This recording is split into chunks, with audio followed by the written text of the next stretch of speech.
श्री वाहिगुरु साहिब जी। जाते जुदा सवेटा करो, जाते जुदा सवेटा करो। भाई सुबेग सिंह जी कोल लाहौर का नवाब आया है। भाई सुबेग सिंह जी के पुत्र की जान बचाने वास्ते नवाब कह लगा कि सुबेग सिंह तू अपने पुत्र की जान बचा लै, वरना मैं उन्होंने चंडी की भेंट कर देवांगा, मार देवांगा। ते भाई सुबेग सिंह जी उत्थे फिर जवाब दिंदे हैं, नवाब जिहड़ी जिंदगी की तू गल करदा है उस जिंदगी की उम्मीद ते असी उस दिन ही ला दिते से जिस दिन असी गुरु वाले बने सा, अमृत छकिया सी। क्योंकि साडे गुरु ने सानू सिखाया है इस जिंदगी का कोई भरोसा नहीं, कदों खत्म हो जानी है। इस करके असी जिंदगी दे विच नहीं बहुता पैंदे, असी ते उस परमात्मा दे भाणे दे विच चलदिया होया जो भी साडी जिंदगी दे विच वरतदा है असी उहनूं प्रवान करदे हां। साडे वड्डे वडेरियां ने, गुरु साहिबानां ने जो साडे लई कीता, जो साडे वास्ते पंथ वास्ते अपने परिवार नूं कुर्बान कीता, असी ते उन्हां वड्डे वडेरियां दे पूरनियां ते अते गुरु दी सिੱਖਿਆ ते चलदिया होया ही शहादत का जाम पीवांगे। जदों इस तरीके के वचन भाई सुबेग सिंह जी ने कहे ते नवाब नूं इस तरीके नाल लगा कि ये सुबेग सिंह मैनूं नहीं कह रहा, सगों अपने पुत्र नूं होर दृढ़ता दे नाल धर्म दे विच परपक्क कर रहा है और पक्का कर रहा है तां जो इस धर्म नूं त्यागे ना। जदों इदां दा ख्याल कोई नवाब के मन विच आया ते नवाब अपने सिपाहियां नूं कहण लगा, जाते जुदो सवेटा करो, इहदे पुत्र नूं इहनों वखरा करो तां जो वखरा करके इहदे बेटे नूं, इहदे पुत्र नूं धर्म विच तब्दील कीता जा सके। डराए मार विच दीने भरो, डराए मार विच दीने भरो।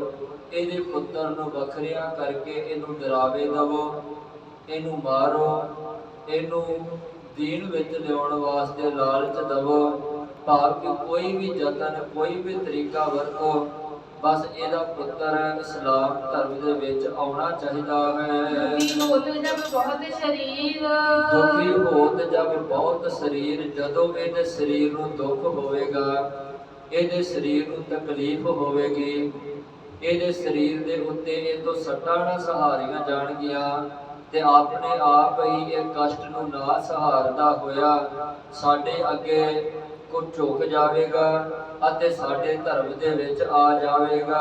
ਭੁੱਲ ਜਾਤ ਹੈ ਗੁਰਵਾ ਪੀਰ, ਭੁੱਲ ਜਾਤ ਹੈ ਗੁਰਵਾ ਪੀਰ। ਇਹਨੂੰ ਇਹਦਾ ਗੁਰੂ ਵੀ ਭੁੱਲ ਜਾਵੇਗਾ, ਇਹਨੂੰ ਇਹਦਾ ਮੁਰਸ਼ਦ ਪੀਰ ਵੀ ਭੁੱਲ ਜਾਵੇਗਾ। ਭਾਵ ਕਿ ਜਿਹੜੇ ਗੁਰੂ ਤੇ ਭਰੋਸਾ ਕਰਦਾ ਹੈ, जिस परमात्मा की इन्हें ओट लई हुई है, वो सारा कुछ इहदे मन दे विचों भुल जावेगा।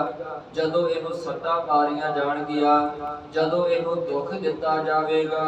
देवो दुख वह बहुत शरीर, देवो दुख वह बहुत शरीर। नवाब अपने सिपाहियां नूं कहण लगा, बस हुण इहदे शरीर नूं बहुत ज्यादा दुख दवो। जो मांगे सो देहो जगीर, जो मांगे सो देहो जगीर। हाँ, जे दुख नूं नहीं बर्दाश्त कर सकदा ते जे बचना चाहुंदा है दुख दे कोलों तां साडे धर्म दे विच आ जावे तां इहनूं मूंह मंगी जमीन दित्ती जावेगी, मूंह मंगा इहनूं इनाम दिता जावेगा, मूंह मंगी इहनूं नौकरी दी पदवी दित्ती जावेगी। भाव कि हरेक बन्निओं सरकार वालों इहनूं सहूलत दित्ती जावेगी, बस उदों जदों इह दीन नूं कबूल कर लवेगा।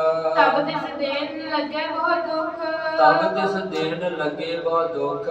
भाई रतन सिंह जी कहंदे हन, भाई शाहबाज सिंह ते भाई सुबेग सिंह नूं वखरिया वखरिया कर दिता ਭਾਈ ਸੁਬੇਗ ਸਿੰਘ ਨੂੰ ਇੱਕ ਜੇਲ੍ਹ ਵਿੱਚ ਬੰਦ ਕਰ ਦਿੱਤਾ ਤੇ ਭਾਈ ਸ਼ਾਹਬਾਜ਼ ਸਿੰਘ ਨੂੰ ਦੂਸਰੀ ਜੇਲ੍ਹ ਵਿੱਚ ਦੂਸਰੇ ਕਮਰੇ ਵਿੱਚ ਬੰਦ ਕਰਕੇ ਅੱਤ ਦੇ ਦੁੱਖ ਦੇਣ ਲੱਗੇ, ਅੱਤ ਦੇ ਤਸੀਹੇ ਦੇਣ ਲੱਗੇ। ਟਾਂਗਾ ਖਿੱਚੈ ਕੁਟੈ ਮੁਖ, ਟਾਂਗਾ ਖਿੱਚੈ ਕੁਟੈ ਮੁਖ। ਭਾਈ ਰਤਨ ਸਿੰਘ ਜੀ ਉਸ ਉਹਨਾਂ ਤਰੀਕਿਆਂ ਦਾ ਵਰਣਨ ਕਰਦੇ ਹਨ ਜਿਹੜੇ ਤਸੀਹੇ, ਜਿਸ ਪ੍ਰਕਾਰ ਦੇ ਤਸੀਹੇ ਸਰਕਾਰ ਦੇ ਵੱਲੋਂ, ਸਿਪਾਹੀਆਂ ਦੇ ਵੱਲੋਂ ਭਾਈ ਸ਼ਾਹਬਾਜ਼ ਸਿੰਘ ਜੀ ਨੂੰ ਦਿੱਤੇ ਗਏ ਹਨ। ਭਾਈ ਰਤਨ ਸਿੰਘ ਜੀ ਕਹਿੰਦੇ ਟਾਂਗਾ ਖਿੱਚੈ ਕੁਟੈ ਮੁਖ, ਉਹਦੀਆਂ ਰੱਸੀਆਂ ਪਾ ਕੇ ਲੱਤਾਂ ਨੂੰ, ਦੋਵੇਂ ਬੰਨਿਆਂ ਨੂੰ ਲੱਤਾਂ ਖਿੱਚੀਆਂ ਗਈਆਂ ਹਨ ਅਤੇ ਮੁਖ ਦੇ ਉੱਤੇ ਡੰਡੇ ਮਾਰੇ ਗਏ ਹਨ, ਮੁਖ ਦੇ ਉੱਤੇ ਸੱਟਾਂ ਮਾਰੀਆਂ ਗਈਆਂ ਹਨ।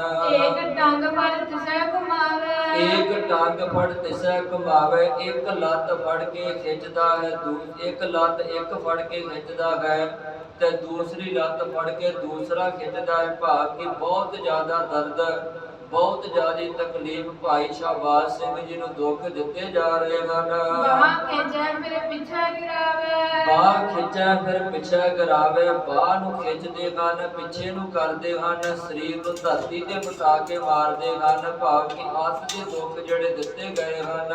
ਕੋਈ ਦੀਤਨ ਨਖਨ ਝੁਕਾਵੇ, ਕੋਈ ਦੰਤਨ ਨਖਨ ਝੁਕਾਵੇ। ਕੋਈ ਜਿਹੜਾ ਸਿਪਾਹੀ ਹੈ ਭਾਈ ਸੁਬੇਗ, ਭਾਈ ਸ਼ਾਹਬਾਜ਼ ਸਿੰਘ ਦੇ ਸਰੀਰ ਦੇ ਵਿੱਚ ਦੰਦਾਂ ਦੇ ਨਾਲ ਦੰਦੀ ਵੱਢਦਾ ਹੈ ਤੇ ਕੋਈ ਆਪਣੇ ਨੌ ਉਹਦੇ ਸਰੀਰ ਦੇ ਵਿੱਚ ਘੁਮਾਉਂਦਾ ਹੈ, ਕਿਉਂਕਿ ਆਪਾਂ ਸਾਰੇ ਜਾਣਦੇ ਹਾਂ ਦੰਦ ਚੁਭਣ ਦੇ ਨਾਲ ਵੀ ਕਿੰਨੀ ਤਕਲੀਫ ਹੁੰਦੀ ਹੈ ਜਦੋਂ ਕੋਈ ਦੰਦੀ ਵੱਢਦਾ ਹੈ। ਕਿਉਂਕਿ ਆਪਾਂ ਕਈ ਵਾਰੀ ਜਿਹੜੇ ਬਚਪਨ ਵਿੱਚ ਖੇਡਦਿਆਂ ਹੋਇਆਂ ਕਈ ਵਾਰੀ ਦੰਦੀ ਵਢਾਈ ਵੀ ਹੈ ਤੇ ਕਈ ਵਾਰੀ ਦੰਦੀ ਵੱਢੀ ਵੀ ਹੈ, ਬੜੀ ਤਕਲੀਫ ਹੁੰਦੀ ਹੈ। ਤੇ ਜਦੋਂ ਕਿਤੇ ਨਹੁੰ ਚੁੱਭ ਜਾਵੇ ਕਿਸੇ ਦਾ, ਉਦੋਂ ਵੀ ਬਹੁਤ ਜ਼ਿਆਦਾ ਦੁੱਖ ਹੁੰਦਾ ਹੈ।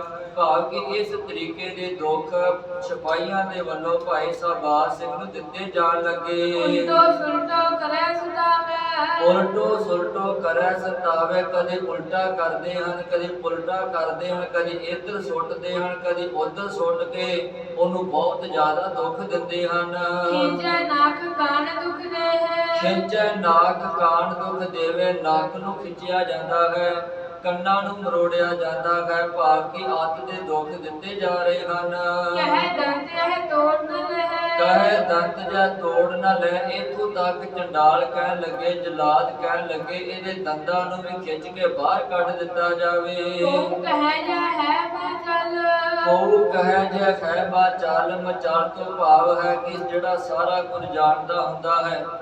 ਕਈ ਵਿੱਚੋਂ ਕਹਿਣ ਲੱਗੇ ਅਸਲ ਵਿੱਚ ਜਾਣਦਾ ਇਹ ਸਾਰਾ ਕੁਝ ਹੈ, ਪਰ ਜਾਣ ਕੇ ਹੀ ਇਹ ਨਾਟਕ ਕਰ ਰਿਹਾ ਹੈ, ਜਾਣ ਕੇ ਸਾਡੇ ਧਰਮ ਦੇ ਵਿੱਚ ਨਹੀਂ ਆ ਰਿਹਾ, ਜਾਣ ਕੇ ਇਹਨਾਂ ਦੁੱਖ ਸਹਾਰ ਰਿਹਾ ਹੈ। ਇਹ ਐਵੇਂ ਸਾਰਾ ਕੁਝ ਜਾਣਦਿਆਂ ਹੋਇਆਂ ਵੀ ਸਾਡੇ ਧਰਮ ਦੇ ਵੱਲੋਂ ਦੂਰ ਹੋ ਰਿਹਾ ਹੈ। ਉਤਾਰ ਲਿਓ ਅਬ ਜਾਕੀ ਖਲ, ਉਤਾਰ ਲਿਓ ਅਬ ਜਾਕੀ ਖਲ। ਇੱਥੋਂ ਤੱਕ ਕਹਿਣ ਲੱਗੇ ਇਹਦੀ ਹੁਣ ਖਲ ਵੀ ਜਿਹੜੀ ਲਾ ਦਿੱਤੀ ਜਾਵੇ, ਇਹਨੂੰ ਦੁੱਖ ਦਿੱਤਾ ਜਾਵੇ, ਕਿਉਂਕਿ ਉਹ ਭਾਈ ਸ਼ਾਹਬਾਜ਼ ਸਿੰਘ ਇੰਨੇ ਦੁੱਖ ਸਹਾਰ ਰਿਹਾ ਹੈ, ਪਰ ਦੀਨ ਨੂੰ ਮੰਨਣ ਵਾਸਤੇ ਭਾਈ ਸ਼ਾਹਬਾਜ਼ ਸਿੰਘ ਜੀ ਨਹੀਂ ਮੰਨ ਰਹੇ। ਐਸੇ ਦੁੱਖ ਕਹਾਂ ਲੋ ਗਨੀਏ, ਐਸੇ ਦੁੱਖ ਕਹਾਂ ਲੋ ਗਣੀਏ। ਭਾਈ ਰਤਨ ਸਿੰਘ ਜੀ ਕਹਿੰਦੇ ਏਦਾਂ ਦੇ ਦੁੱਖ ਸਿਪਾਹੀਆਂ ਵੱਲੋਂ, ਜਲਾਦਾਂ ਵੱਲੋਂ ਭਾਈ ਸ਼ਾਹਬਾਜ਼ ਸਿੰਘ ਨੂੰ ਦਿੱਤੇ ਗਏ ਹਨ ਅਤੇ ਏਦਾਂ ਦੇ ਕਿੰਨੇ ਦੁੱਖ ਹੋਰ ਦਿੱਤੇ ਗਏ ਹਨ, ਉਹਨਾਂ ਦੇ ਬਾਰੇ ਬਿਆਨ ਹੀ ਨਹੀਂ ਕੀਤਾ ਜਾ ਸਕਦਾ, ਕਿਉਂਕਿ ਅੱਤ ਦੇ ਤਸੀਹੇ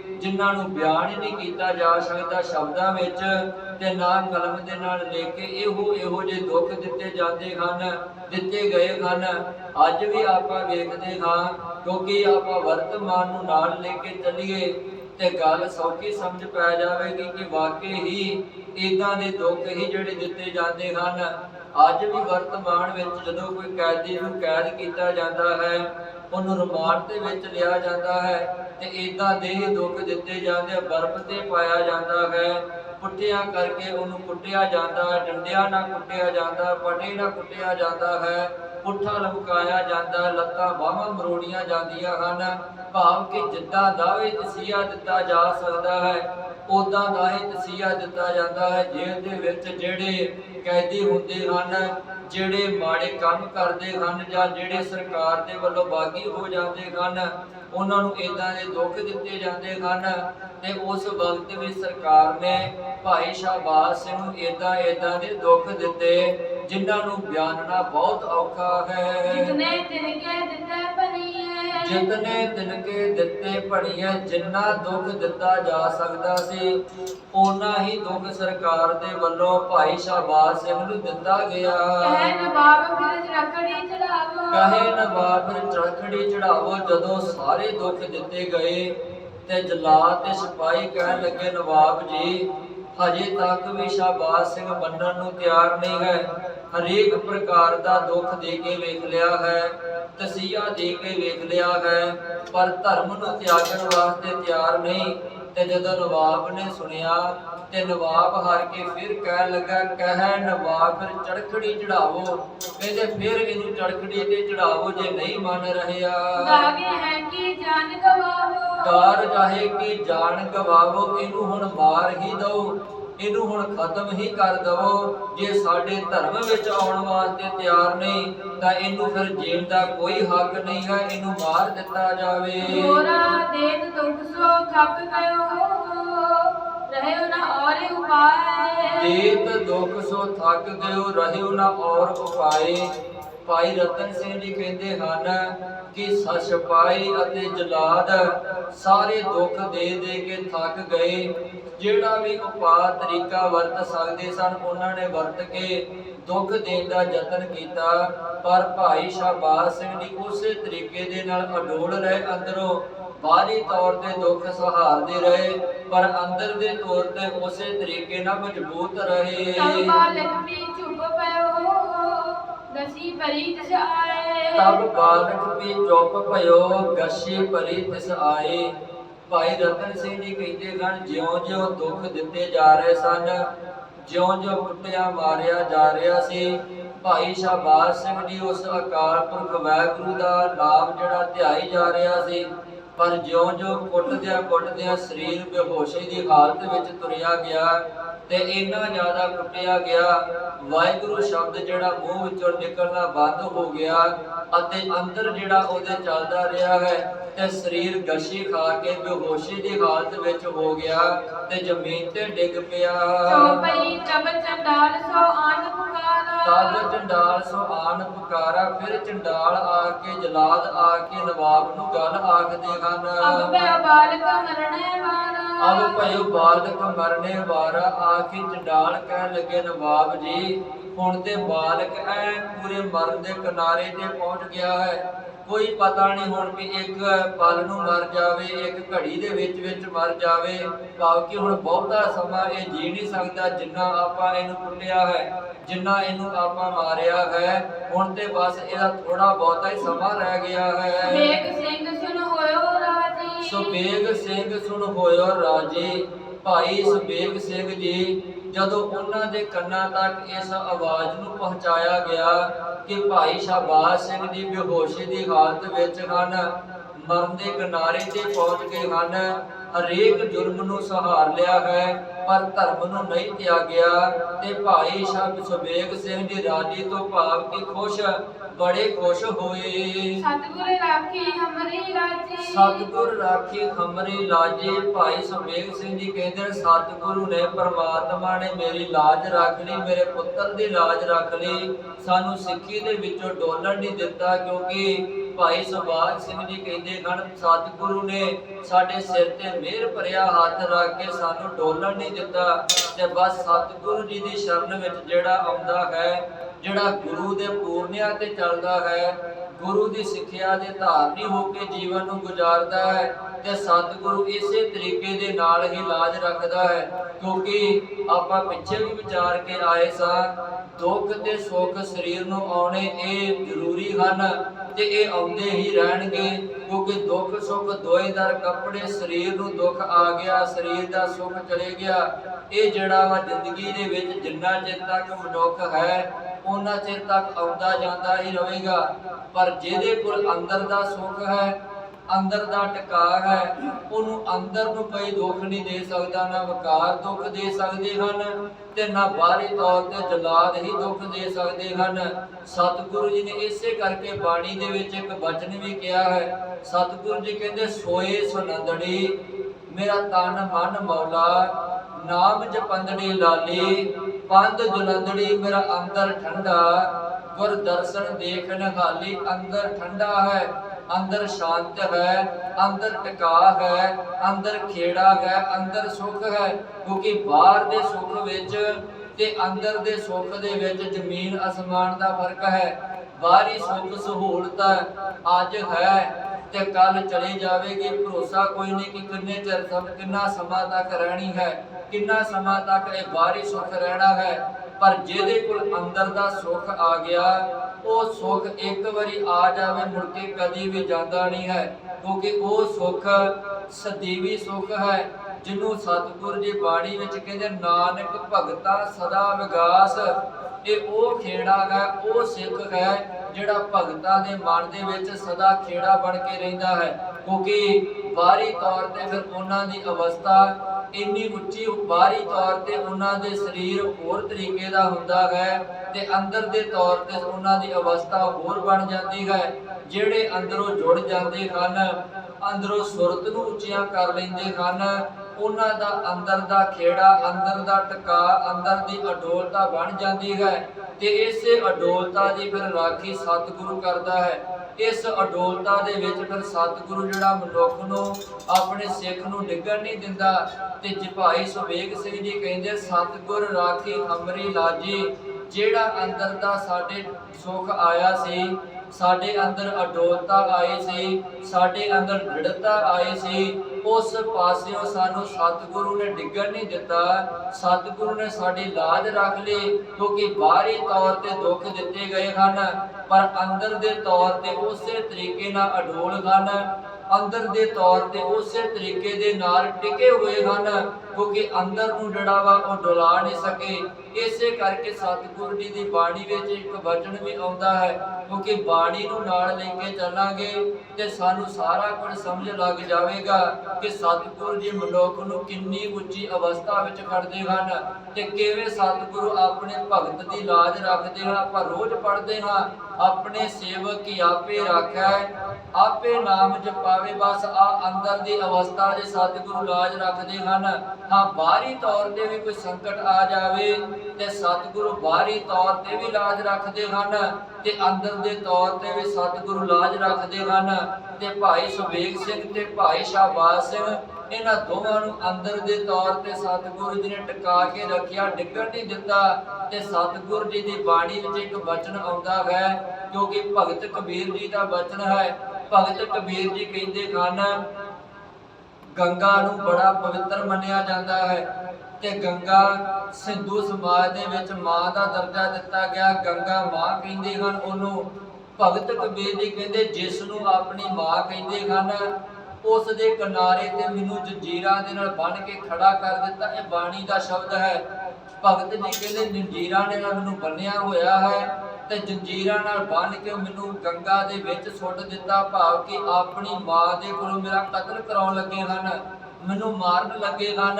ਪਰ ਭਗਤ ਕਬੀਰ ਜੀ ਕਹਿੰਦੇ ਹਨ ਮੈਨੂੰ ਗੰਗਾ ਦੇ ਵਿੱਚ ਤੇ ਸੁੱਟ ਦਿੱਤਾ, ਪਰ ਮੇਰੀ ਅੰਦਰ ਦੀ ਅਡੋਲਤਾ, ਅੰਦਰ ਦੀ ਸੁਰਤ ਮੈਨੂੰ ਇਹ ਪ੍ਰਮਾਤਮਾ ਦੇ ਚਰਨਾਂ ਵਿੱਚ ਜੁੜੀ ਹੋਈ ਸੀ। ਮੈਨੂੰ ਪਤਾ ਹੀ ਨਹੀਂ ਲੱਗਾ ਮੈਂ ਪਾਣੀ ਵਿੱਚ ਡਿੱਗਾ ਹਾਂ ਤੇ ਜਾਂ ਮੈਂ ਮ੍ਰਿਗਸ਼ਾਲਾ ਦੇ ਉੱਤੇ ਬੈਠਾ ਹੋਇਆ ਹਾਂ। ਕਿਉਂਕਿ ਇੰਨੀ ਤੇਜ਼ ਲਹਿਰਾਂ ਆਈਆਂ, ਮੇਰੀਆਂ ਜੰਜੀਰਾਂ ਆਪਣੇ ਆਪ ਟੁੱਟ ਗਈਆਂ ਤੇ ਜਿਹੜੀ ਅੰਦਰ ਦੀ ਸੁਰਤ ਇੰਨੀ ਟਿਕੀ ਹੋਈ ਸੀ, ਮੈਨੂੰ ਪਤਾ ਨਹੀਂ ਲੱਗਾ ਕਦੋਂ ਮੇਰੀਆਂ ਜੰਜੀਰਾਂ ਟੁੱਟ ਗਈਆਂ ਤੇ ਮੈਂ ਮ੍ਰਿਗਸ਼ਾਲਾ ਦੇ ਵਿੱਚ ਬੈਠਾ ਹੋਇਆ ਹਾਂ ਤੇ ਜਾਂ ਮੈਂ ਪਾਣੀ ਦੇ ਵਿੱਚ ਬੈਠਾ, ਮੈਨੂੰ ਪਤਾ ਹੀ ਕੋਈ ਨਹੀਂ। ਕਿਉਂਕਿ ਜਿਹਦੀ ਅੰਦਰ ਦੀ ਸੁਰਤ ਜੁੜੀ ਹੈ, ਉਹ ਅੰਤਰ ਧਿਆਨ ਹੁੰਦਾ ਹੈ। ਉਹਦੇ ਸਰੀਰ ਨੂੰ ਬਾਹਰੀ ਤੌਰ ਤੇ ਜਿੰਨਾ ਮਰਜ਼ੀ ਦੁੱਖ ਦੇ ਜਾਓ, ਕੋਈ ਪਰਵਾਹ ਕਰਦਾ ਨਹੀਂ ਹੈ।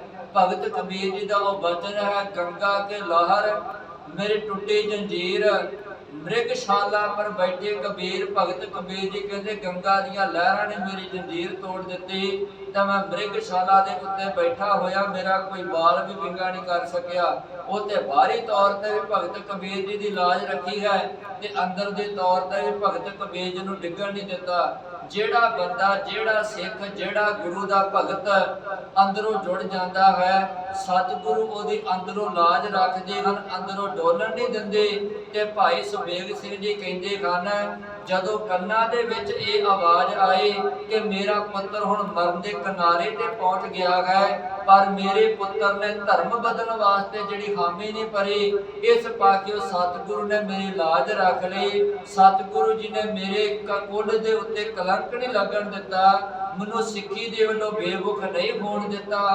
ਧਨ ਧਨ ਪੁੱਤਰਨ ਤਬ ਧਨ ਹੈ ਜਨਨੀ, ਧਨ ਪੁੱਤਰ ਤਬ ਧਨ ਹੈ ਜਨਨੀ। ਭਾਈ ਸੁਬੇਗ ਸਿੰਘ ਜੀ ਕਹਿੰਦੇ ਹਨ ਪੁੱਤਰ ਤੂੰ ਵੀ ਧਨ ਹੈ ਤੇ ਤੇਰੀ ਮਾਂ ਵੀ ਧਨ ਹੈ ਜਿਨੇ ਅਜਿਹਾ ਪੁੱਤਰ ਪੈਦਾ ਕੀਤਾ ਹੈ। ਕਿਉਂਕਿ ਸਤਿਗੁਰੂ ਜੀ ਦੀ ਬਾਣੀ ਦਾ ਇੱਕ ਵਚਨ ਆਉਂਦਾ ਹੈ, ਬਾਣੀ ਦੇ ਵਿੱਚ ਕਹਿੰਦੇ ਹਨ ਕਿ ਜਿਹੜੀ ਮਾਤਾ ਚੰਗੇ ਕਰਮ ਕਰਦੀ ਹੈ ਉਹਦੇ ਪੁੱਤਰ ਵੀ ਗਾਂ ਚੰਗੇ ਕੰਮ ਕਰਦੇ ਹਨ, ਪਰ ਜਿਸ ਦੀ ਮਾਂ ਮਾੜੇ ਰਸਤੇ ਤੇ ਤੁਰੀ ਹੋਏ ਮਨਮੁਖ ਬਣੀ ਹੋਵੇ, ਆਪਣੇ ਮਨ ਦੇ ਪਿੱਛੇ ਤੁਰ ਕੇ ਜੀਵਨ ਨੂੰ ਬਰਬਾਦ ਕਰ ਲਵੇ, ਸਤਿਗੁਰੂ ਜੀ ਕਹਿੰਦੇ ਉਹਦੀ ਔਲਾਦ ਵੀ ਜਿਹੜੀ ਕਦੀ ਚੰਗੇ ਰਸਤੇ ਤੇ ਨਹੀਂ ਤੁਰ ਸਕਦੀ, ਉਹ ਆਪਣੀ ਕੁਲ ਦੀ ਲਾਜ ਜਿਹੜੀ ਉਹ ਗਵਾ ਦਿੰਦਾ ਹੈ, ਆਪਣੀ ਕੁਲ ਨੂੰ ਜਿਹੜੇ ਦਾਗ ਲਵਾ ਦਿੰਦਾ ਹੈ। ਤੇ ਸਤਿਗੁਰੂ ਕਹਿੰਦੇ ਜਿਹੜੀ ਇਸਤਰੀ ਚੰਗੇ ਕਰਮ ਕਰਦੀ ਹੈ ਉਸ ਪਰਮਾਤਮਾ ਦੇ ਭਾਣੇ ਦੇ ਵਿੱਚ ਰਹਿੰਦੀ ਹੈ, ਉਹਦੀਆਂ ਆਉਣ ਵਾਲੀਆਂ ਕੁੱਲਾਂ ਉਹਦਾ ਵੀ ਪਾਰ ਉਤਾਰਾ ਕਰਦੀਆਂ ਹਨ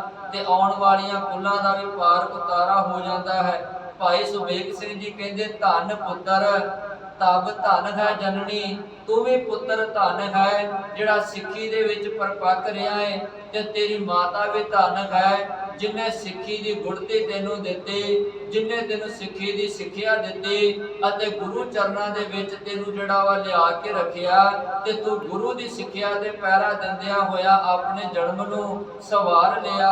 ਰਹਿਓ ਧਰਮ ਅਬ ਹਮਰੋ ਬਨ, ਰਹਿਓ ਧਰਮ ਅਬ ਹਮਰੋ ਬਨ। ਭਾਈ ਸੁਬੇਗ ਸਿੰਘ ਜੀ ਕਹਿੰਦੇ ਹੁਣ ਮੈਨੂੰ ਕਿਸੇ ਚੀਜ਼ ਦਾ ਡਰ ਨਹੀਂ, ਜਦੋਂ ਮੇਰਾ ਪੁੱਤਰ ਪਰਪੱਕ ਹੈ, ਸਾਡੇ ਦੋਵਾਂ ਦਾ ਧਰਮ ਰਹਿ ਗਿਆ, ਅਸੀਂ ਦੋਵੇਂ ਜਾਣੇ ਖਾਲਸੇ ਪੰਥ ਵਿੱਚ ਸਿੱਖ ਧਰਮ ਦੇ ਵਿੱਚ ਪਰਪੱਕ ਹੋ ਗਏ ਹਾਂ। ਹੁਣ ਸਾਡਾ ਸਰੀਰ ਦੇ ਵਿੱਚੋਂ ਆਤਮਾ ਨਿਕਲ ਵੀ ਜਾਵੇ ਤਾਂ ਵੀ ਸਾਨੂੰ ਕਿਸੇ ਚੀਜ਼ ਦੀ ਪਰਵਾਹ ਨਹੀਂ, ਕਿਉਂਕਿ ਸਾਡਾ ਧਰਮ ਰਹਿ ਗਿਆ ਹੈ, ਸਾਡਾ ਧਰਮ ਦੇ ਵਿੱਚ ਜਿਹੜੀ ਲਾਜ ਰਹਿ ਗਈ ਹੈ। ਸੁਬੇਗ ਸਿੰਘ ਕੋ ਸੋਚਿਤ ਆਇਓ, ਸੁਬੇਗ ਸਿੰਘ ਕੋ ਸੋਚਿਤ ਆਇਓ। ਭਾਈ ਸੁਬੇਗ ਸਿੰਘ ਜੀ ਦੇ ਇਸ ਤਰੀਕੇ ਦੇ ਮਨ ਦੇ ਵਿੱਚ ਫੁਰਨੇ ਆਏ ਹਨ। ਕਿਸੇ ਥਾਪ ਨੇ ਪੁੱਤਰ ਚਰਾਇਓ, ਕਿਸੇ ਬਾਪ ਨੇ ਪੁੱਤਰ ਚਰਾਇਓ, ਮਨ ਵਿੱਚ ਫੁਰਨੇ ਆਇਆ ਕਿ ਉਹ ਵੀ ਬਾਪ ਸੀ ਜਿਨੇ ਆਪਣੇ ਪੁੱਤਰ ਹੀ ਚਰਵਾ ਦਿੱਤੇ ਹਨ, ਉਹ ਵੀ ਬਾਪ ਸੀ ਜਿਨੇ ਆਪਣੇ ਪੁੱਤਰ ਹੀ ਪੰਥ ਵਿੱਚੋਂ ਕੁਰਬਾਨ ਕਰ ਦਿੱਤੇ ਸਨ।